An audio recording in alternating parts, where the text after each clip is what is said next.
Hello all to all my global audience. Welcome to today's our English speaking and translation classes.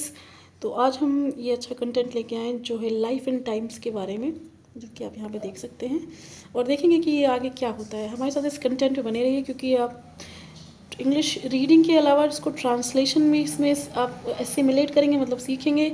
और जब आप सीखेंगे तो आप इसको और आगे बढ़ा सकते हैं अपने अपने करियर पे, अपने कॉन्फिडेंस पे और अपनी लाइफ पे फोकस कर सकते हैं। जो भी आज आप सीखेंगे, जो ट्रांसलेशन है वो हिंदी में इसलिए ताकि आप उसको अडॉप्ट कर सकें और समझ सकें कि इंग्लिश का जो सेंटेंस कंस्ट्रक्शन है उसका क्या मीनिंग होता है, क्या किया जाता है, कैसे कंस्ट्रक्ट होता है। उसका भी एक हम सेपरेट वीलॉग लेके आएंगे। खैर अभी हम ये कंटेंट पढ़ेंगे। अगर आपको हमारा कंटेंट आज का अच्छा लगे तो ज़्यादा से ज़्यादा लाइक करिए, शेयर करिए, कमेंट करिए और इस हमारे चैनल को शेयर करिए, क्योंकि जितना भी विद्या का प्रचार और प्रसार है जितना बढ़ेगा उतना बेहतर होगा आपके लिए, आपके साथियों के लिए और बाय फार ऑल कम्युनिटी के लिए। So thank you all for your time. Let's start. Life and time यहाँ पे लिखा है, छोटा सा समरी जो लिख के कहता है, biopics have a formula offering Prestige and instant publicity. Biopics होता है का मतलब होता है किसी की जीवन के बारे में लिखी हुई किताब। बायोपिक्स पे मूवी भी बनती है और बायोपिक्स एक तरीके का समराइजेशन होता है किसी की भी जीवन की पद्धति पे, वो उनका क्या रहा लाइफ बैकग्राउंड या कुछ। ये कह रहे हैं कि ये फॉर्मूला बिकम हो गया, have become formula offering Prestige and instant publicity. ये क्या देता है? प्रेस्टीज देता है और तुरंत, इंस्टेंट का मतलब तुरंत पब्लिसिटी देता है। But does the audience want more of the same? लेकिन क्या ऑडियंस को ये और चाहिए? देखते हैं आगे क्या है। An actor of luminous beauty, luminous का मतलब होता है बहुत ज़्यादा। An actor of luminous beauty, जैसे एक कोई एक्टर हैं जिनकी बहुत ज़्यादा ब्यूटी है, with impeccable comic timing. Impeccable मतलब बहुत अचूक कॉमिक टाइमिंग होती है, अचूक। And a sleeve of successes, sleeve of मतलब एक लगातार सक्सेसेस उनको मिली हैं। Who is also one of Indian cinemas great tragic figures, भारतीय सिनेमा के बहुत बड़े ग्रेट ट्रैजिक फिगर भी हैं। Because of a doomed love life and early death, क्योंकि उनकी जल्दी मृत्यु हो गई और एक अच्छा उनका जो लव लाइफ था वो नहीं था। डूम्ड का मतलब अच्छा ना होना। There is a little doubt that the story of Madhubala would make for a compelling film. तो ये अगर कहा जाए और अब तक समझा जाए तो मधुबाला के बारे में बात हो रही है, जो कि बहुत खूबसूरत थी। उनकी टाइमिंग, कॉमिक टाइमिंग उनकी मूवी से बहुत अच्छी थी, उनको बहुत सक्सेस मिली और हमारे इंडियन सिनेमा की बहुत ही ग्रेट फिगर रही हैं। The announcement of biopic of the actor helmed by Jasmeet H. Reen, director of 2022 film Darlings, should be then be chairing the news. तो ये अनाउंसमेंट करी है बायोपिक एक्टर जिनको कि हेल्म किया है जसमीत एच रीन ने, डायरेक्टर ऑफ 2022 फिल्म डार्लिंग्स जो आई थी, शुड तब देन बी चेयरिंग न्यूज़, उनको तब ये खुशी मनानी चाहिए इस खबर को लेके। येट लेकिन फिर भी, इसको कहते हैं लेकिन या फिर भी, the general quality of biopics, जो क्वालिटी होती है, जो जनरल क्वालिटी ऑफ बायोपिक्स की होती है, a genre that seems to have become Bollywood favourite since box office successes of Bhaag Milkha Bhaag in 2013 gives pause and elicits the question what makes a good biopic. यहाँ पे ये कह रहे हैं इसके बावजूद, इसके बाद भी एक जनरल टॉपिक बन गया है, एक जनरा के देखने का एक नज़रिया कि क्या बॉलीवुड फेवरेट है बॉक्स ऑफिस पे बायोपिक्स की, क्योंकि भाग मिल्खा भाग 2013 में सक्सेस हुआ था और इसको एक पॉज मिला था एलिसिट क्वेश्चन के साथ कि क्या बनाती है एक अच्छी बायोपिक। किताब या फिल्म अगर बनती है तो उसमें क्या होना चाहिए कि वो एक अच्छा बायोपिक हो। आगे देखते हैं क्या कहते हैं ये content. The straightforward answer of course is that a good biopic is one that is not hagiographic. Hagiographic मतलब आगे पीछे ना हो, वो जुड़ा हुआ हो बचपन से, चाइल्डहुड से लेके एक टीनेज से लेके एक अडल्ट से लेके एक सुपर अडल्ट, देन फिर वो धीरे धीरे एक ओल्ड एज आता है। तो वो हैगियोग्राफी मतलब एक हे वे ना हो, वो एक पैटर्न में रहे। उन्होंने कहा एक स्ट्रेट फॉरवर्ड आंसर इसका ये है कि एक गुड बायोपिक जो हो वो इधर उधर ना हो। It is a film that attempts honesty and resist the temptation to present its protagonist as an infallible or flawless figure.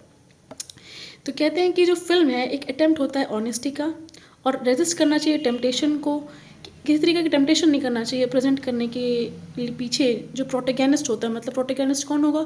वही उससे बायोपिक बनेगी। फॉर एग्जांपल भाग मिल्खा भाग की जो सब्जेक्ट रहे थे वो रनर थे वहाँ पे बहुत बड़े हमारे, और उनके ऊपर ये मूवी बनी थी तो वो उस मूवी के प्रोटेगनिस्ट थे।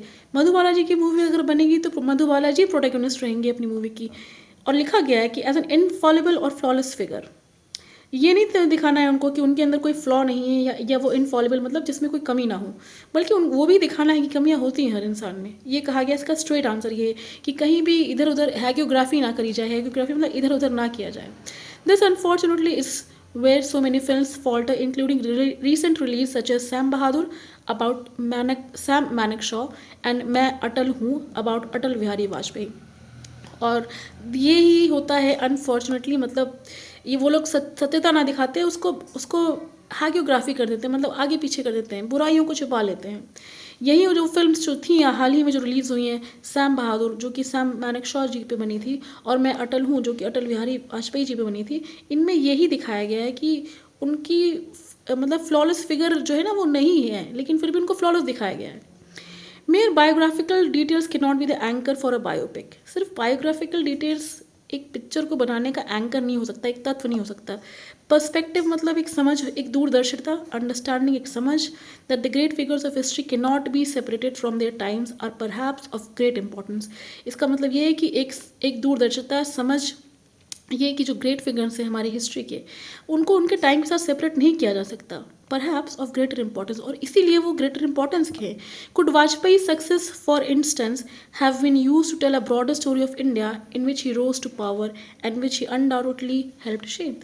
क्या वाजपेयी जी की स्टोरी हम फॉर इंस्टेंस ये कह सकते हैं कि इस्तेमाल करी गई है इंडिया को ब्रॉडर पर्सपेक्टिव दिखाने के लिए कि वो अब एक पॉलिटिकल पावर में आए और उन्होंने अनडाउटेडली एक शेप करने की कोशिश करी। द रियल ट्रबल हाउएवर, आगे लिखते हैं इसके पैसेज में कि जो जो रियल ट्रबल होती है, how is that biopic has increasingly become a comfortable formula offering a readymade story, a hello of Prestige and instant publicity. बल्कि ये हो गया जितने भी हमारे फिल्मकार हैं उनको ये दिक्कत हुई, ये रियल ट्रबल है कि जो बायोपिक है वो उनके लिए एक बहुत ही कंफर्टेबल फार्मूला बन गया है कि रेडी टू यूज़ मैटर है, एक हैलो ऑफ प्रेस्टीज और इंस्टेंट पब्लिसिटी मिल जाएगी। Does the audience want more of the same? क्या ऑडियंस यही चाहती है? देखना, going by the slew of biopics in the pipeline for this year. अगर हम देखें गोइंग बाय मतलब अगर देखा जाए या जो पैटर्न चला है उसके बाद उसकी तरफ से अगर स्लीव मतलब एक पैटर्न ऑफ बायोपिक्स निकला, भाई सैम मानेकशॉ पे पिक्चर निकली, फिर अटल बिहारी जी पे निकली, नेक्स्ट पाइपलाइन में कौन सी होगी for this year, including films on Sourav Ganguly, तो सौरव गांगुली जी भी बनेगी, सांभा जी महाराज पे बनेगी, झूलन गोस्वामी जी भी बनेगी, एंड इंदिरा गांधी जी पे बनेगी या बन रही है movie. Nobody in Bollywood seems to be asking that question. Bollywood में ये कोई पूछ नहीं रहा है कि क्या बायोपिक बननी चाहिए, लेकिन क्योंकि फिल्म डायरेक्टर्स के पास ये एक रेडी टू यूज़ कंटेंट है तो वो इसको बना रहे हैं। और इसमें यही कहा गया है कि जो उनका ओरिजिनल पर्सनालिटी है वो दिखाया जाए, उनको इनफॉलिबल ना रखा जाए। जो मैंने कहा कि उनके अंदर कोई कमियां नहीं है, कमियां हर एक शख्स में है, उसको भी दिखाया जाए, उसको रियलिटी से बनाया जाए। सिर्फ ये ना दिखाया जाए कि कोई भी पर्सनालिटी है, जैसे सैम मानेकशॉ पे पिक्चर बनी तो सैम बहादुर पिक्चर बनी तो उनमें कोई कमियां नहीं दे रही होंगी, अटल बिहारी जी की भी कमियां अपने समय में एज अ लीडर क्योंकि वो ग्रो किए तो रही होंगी। तो उसको कहीं भी हैगियोग्राफी ना करें, उसको रियल रखें, तब जाके उसका एक मीनिंग बनेगा और तब जाके वो बायोपिक एक रियल बायोपिक बनेगी। नहीं तो फैब्रिकेटेड रहेगी। फैब्रिकेटेड मतलब बनावटी, तो हमें बनावटी बायोपिक्स नहीं करनी है। और ये एक सवाल पूछना चाहिए मतलब बॉलीवुड के जितने भी प्रोड्यूसर्स हैं कि जो रेडी कंटेंट उनको मिलता है जिसको लेके वो कंफर्टेबल हैं, जो यहाँ पे लिखा भी गया है कि बहुत कंफर्टेबल है, यहाँ पे लिखा है कि biopic has a comfortable formula offering a readymade story, तो उनको कुछ करने की ज़रूरत नहीं है। उन्होंने जो शोध करनी है कर ली और वो अच्छी शोध ही करेंगे, बुरी चीज़ों का शोध नहीं करेंगे। भाई एक पर्सनैलिटी के बारे में जब आप पढ़ते हैं तो उनके अच्छे और बुरे दोनों को ही देखते हैं, प्रॉज एंड कॉन्स। तो ये कहा गया है यहाँ पे कि आप करिए, आप एक हैलो प्रेस्टीज है उनका, एक इंस्टेंट पब्लिसिटी है बायोपिक में, but this should be completely original. उनको जो भी पोर्ट्रेयल हो रहा है उनके टाइम का, जैसे अटल बिहारी वाजपेयी जी की मूवी आई, अच्छी थी मूवी, बट उनके टाइम का पोर्ट्रेयल होना चाहिए। जिस एरा में वो हैं, जिस एरा में वो बड़े हुए, जो उन्होंने लाइफ के स्ट्रगल्स देखे, जो हार्डशिप्स देखे, जो उनका डाउनफॉल टाइम आया, जो भी स्ट्रगल आया, इसको भी हाईलाइट करना चाहिए, तब जाके वो एक रियल बायोपिक बनेगी। और यही इस आज कंटेंट का एक मेन मुद्दा रहा। हमें उम्मीद है कि आपको ये समझ में आया होगा।